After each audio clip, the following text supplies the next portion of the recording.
This is what people have been asking about for quite some time. What do we need to know? Yeah, you know, Tim Cook is not ready to talk about retirement. He says that he can't live without Apple. He can't imagine a time where he's not at Apple.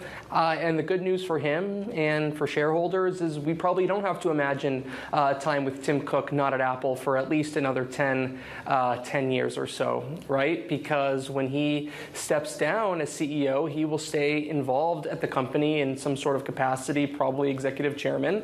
But the wheels are in motion for Tim Cook to step down in the next, half decade at the very latest, and be replaced by John Ternus, the senior vice president of hardware engineering. He's responsible for the development of all of Apple's products. Obviously, those generate 80% or so of Apple's revenue. He's worked at Apple for about half his life, just under 25 years. He understands the culture. This is someone who would be more product focused than Tim Cook, but in many ways operates like Cook and would surprisingly be a continuity choice. Mark, what steered you to really feel that he is the heir apparent? What's been happening underneath the hood of Apple that makes you think this is the guy? There's a lot going on. Internally, there's been a very steady expansion of his responsibilities.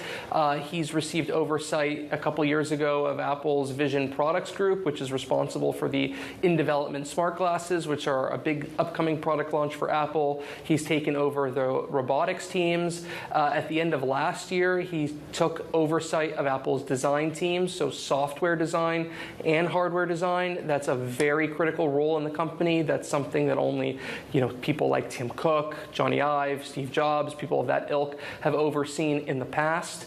He's 15 years younger than Cook. He's about 10 years younger than any other option for Apple's next CEO on the company's executive team. Apple has been putting him front and center in product announcements. He introduced the MacBook Neo earlier this month, which is obviously a big business lever for Apple for the Mac specifically. The day after the introduction of that computer, he was the one who went on Good Morning America to talk about it.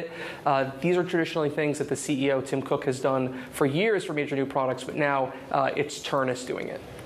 Mark, very, very quickly, where does Apple's strategy with AI, generative AI and voice-based AI fit in with this story? The big question is if Apple is going to try to evolve into an AI company or a software and services company. If that's the case, Ternus is probably not the right pick. But I do believe they are going to be a hardware company at heart for the foreseeable future, which makes Ternus front and center of the action.